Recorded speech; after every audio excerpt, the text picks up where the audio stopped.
تعالى اقولك ازاي تعمليه. دي بتمن علبة واحدة من اللي بتشتريه من بره، هتعمليه في البيت بأقل التكاليف وهتعملي وليمة منه. بص على الشكل وبص على المنظر، حاجة تفتح النفس على الاكل. بسم الله ما شاء الله، الله اكبر عليه. كفاية انك عاملاه بايديك الجميلة. والله طريقته سهلة جدا وبسيطة وما بياخدش اي وقت والله، ولا مواعينه كتير ولا حاجة زي ما كل الناس بتقول. عملته في ثواني. بصوا الجمال، بصوا العظمة، ما شاء الله، الله اكبر. الشكل بيتكلم عن نفسه. بصوا ما شاء الله، والله اكنك شارياه من بره. طعم وريحة وكفاية النظافة، حاجة انت عاملاها بايديك الحلوين. جميل ما شاء الله، الله اكبر. تعالي بقى اقولك انا عملته ازاي وبطريقة سهلة جدا وما خدش معايا اي وقت خالص. بس اوعي تنسي اللايك، اوعي تنسي تفعلي زر الجرس. يلا بينا نشوف الطريقة.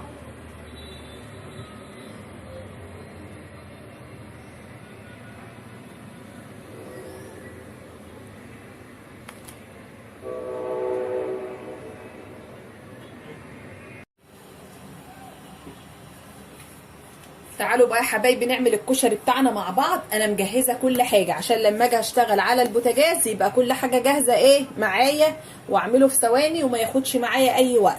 بس الحاجه الوحيده بقى اللي انا نسيتها، انا نسيت اعمل العدس، ان انا انقعه شويه. فانا هديله غلوه على النار، وده عدس بلدي ما بتهريش معايا، يعني هي مجرد غلوه واحده بس واروح حاطه عليه الرز عشان انا نسيت انقعه. ممكن تسلقيه بس من غير ما تنقعي، ممكن تنقعي مثلا 3-4 ساعات كده وبعد كده بتحطيه على الرز على طول. بس انا عشان نسيت. وعندي هنا المكرونه بتاعتي، المكرونه مشكله اسباجيتي، وعندي مكرونه قلم ومكرونه اللي هي خواتم دي. انا بسلق كله مع بعضيه، بتاخد نفس السوا.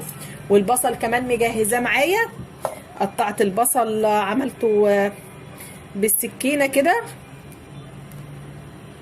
ورحت رشه عليه شويه ملح وشويه دقيق وشويه نشا. النشا بتخليه مقرمش معاكي. وركنته لعند ما شرب الدقيق والنشا كده وبقى طري معايا. بص تحس ان هو عامل زي المندي كده، بص عامل ازاي. وطبعا قطعت عيش كمان عشان احمره. احنا بنحب العيش متحمر مع الكشري زي اللي احنا بنجيبه من بره بالظبط. مجهزه كل حاجتي. والطماطم كمان ضربتها في الخلاطه عشان اعمل الصلصه، وشعريه عشان الرز. فتعالوا دلوقتي نشغل البوتاجاز بتاعنا ونعمل الكشري بتاعنا بسرعه، ونشوف ازاي هنعمله بطريقه سهله وبسيطه خالص وما ياخدش اي وقت معانا. انا حطيت الميه بتاعت المكرونه هنا هي عشان تغلي معايا، واحط فيها شويه ملح، وهولع برضو على العدس احطه ياخد غلوه كده. هنا ولعت على العدس بتاعي. انا هشتغل في كل حاجه مره واحده، واجيب حله اعمل الصلصه. بس اغطي على العدس الاول. الحله حطيتها على النار تسخن معايا. احط معلقتين كبار كده زيت. الزيت هيسخن هروح نازله عليه بالثوم. معلقه تومه كده مهروسه، او حط برده كميه الثوم اللي انت عايزاها. انا ما بعملش كشري كتير، انا هعمل شويه صغيرين على قدنا عشان احنا عيله صغيره. لعند ما ياخد لون معايا كده. التومه ريحتها طلعت معايا وخدت لون اصفر خفيف كده، هنزل عليها بالطماطم. بسم الله الرحمن الرحيم. واسيبها بقى لما تتسبك، واديها التوابل بتاعتها. احط لها شويه كمون، عارفين ان الكشري بيحب الكمون. شويه كمون وشويه فلفل اسود والملح. ظبط الملح بتاعك. وهديلها كمان شويه شطه. اساس الكشري الشطه والكمون. واسيبها بقى لما تتسبك كويس، واحنا لسه مكملين مع بعض. وعندي هنا ميه المكرونه خلاص بدات تغلي معايا، هي هسقط بقى المكرونه. بسم الله الرحمن الرحيم. الميه انا حاطه فيها شويه ملح. عايزه تحط زيت مع المكرونه ماشي، انا ما بحط الزيت وانا بسلق المكرونه كده. اسيب المكرونه تتسلق، وعلى ما العدس بتاعي ياخد غلوه اكون انا حمرت الشعريه كده. جبت الشعريه بتاعتها هي الكميه اللي انت عايزاها. حطيت معلقتين كبار زيت على معلقه سمنه عشان الشعريه انا احمرها في السمنه دي، والسمنه دي هتبقى كمان للرز. واحمرها معايا كده لعند ما تاخد اللون الذهبي الجميل. تكون العدس بتاعي خد غلوه، واكون انا غسلت الرز ونسقط كله على بعضيه. هنعمله في حله واحده. الشعريه خلاص احمرت معايا، بقى لونها جميل ما شاء الله. هي هطفي عليها. هنا العدس خد غلوه معايا. الميه طبعا بتاعه العدس هي اللي بتديلك اللون، بتلون الرز معاكي زي اللي بتشتريه من بره. هنزل كمان عليهم بايه؟ بالشعريه. بسم الله الرحمن الرحيم. واظبط الملح واحط له كمان شويه كمون. كمون بيطعمه، بيدي له طعم حلو قوي.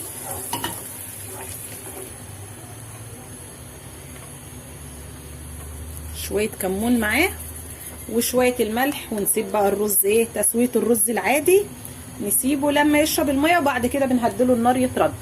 والصلصه شغاله معايا على البوتاجاز اهي، والمكرونه بتتسلق. على ما بقى الحاجات دي كلها تنجز كده معايا، اروح عامله ايه، جايبه الطاسه نحمر العيش ونحمر البصل.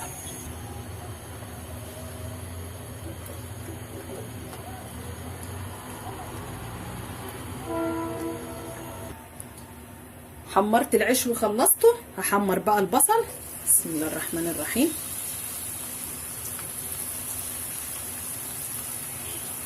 العيش بعد ما حمرته اديته رشه ملح وكمون، رشه ملح خفيفه كده عليه عشان تطعمه. والبصل بقى سيبه لما يحمر معايا كده، واقلب فيه برضه عشان ايه، كله ياخد نفس اللون. والبصل الابيض بيبقى حلو قوي مع لما بتحمري لي الكشري، غير البصل الاحمر. البصل الاحمر بيبقى غامق كده، لكن ده بيبقى لونه فاتح كده ذهبي، بيبقى جميل. سيبه بقى لما يتحمر. والصلصه لسه معايا شغاله على البوتاجاز. وهنا الرز اهوت انا وطيت عليه، هسيبه بقى ايه يترد.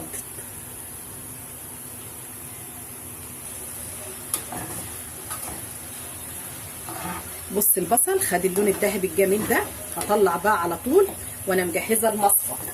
بصي المصفى، حطي في المصفى، المصفى هتخليه يحتفظ بالقرمشه بتاعته. لو طلعتيه على مناديل، المناديل بتخليه يطرى معاكي. بس ما شاء الله على لونه تحفه.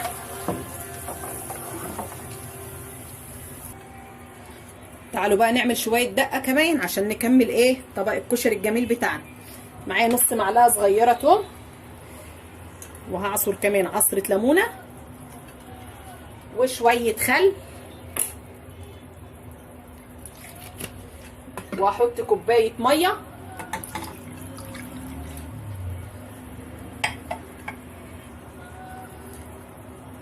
وشويه ملح، وشويه شطه،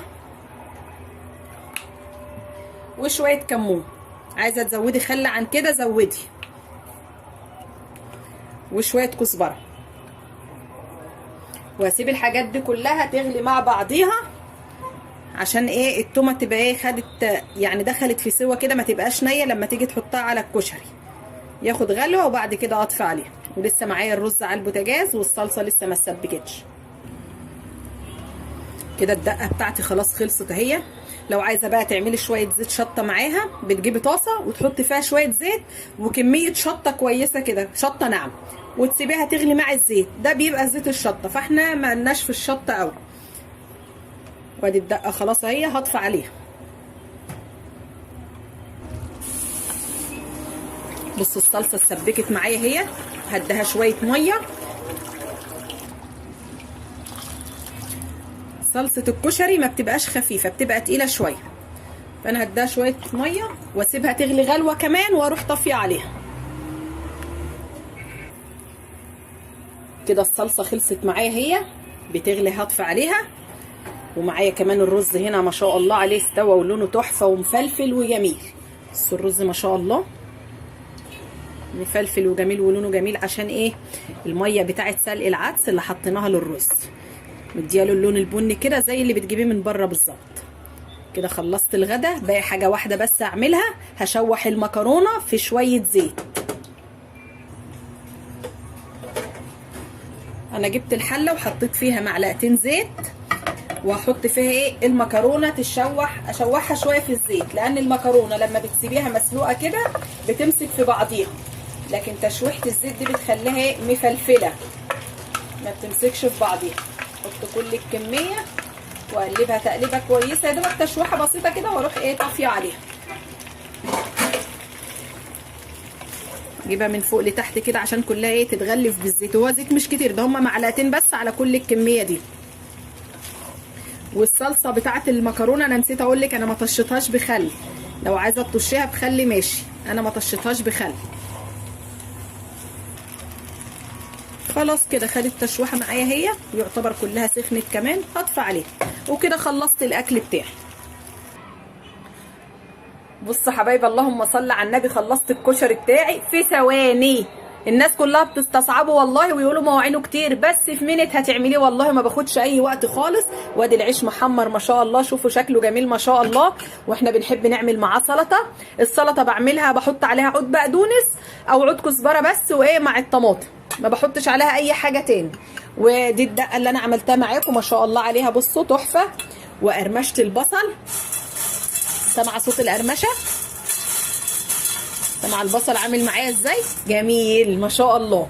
وادي الصلصه والعدس معايا كمان، الرز اهوت ما شاء الله. غدوه جميله جدا ما شاء الله، واعمليها وبلاش تشتريها، مش هتكلفك حاجه، بتمن طبق او طبقين من اللي بتشتريه من بره هتعملي الوجبه دي تكفي 5 أو 6 افراد من عندك في العيله. وجبه جميله وسهله وسريعه. وده كان الفيديو بتاعي معاكم النهارده، يا رب يكون عجبكم. بس ما تنسيش تحطي لايك، ما تنسيش تفعلي زر الجرس عشان يوصلك مني كل جديد، واترككم في رعايه الله.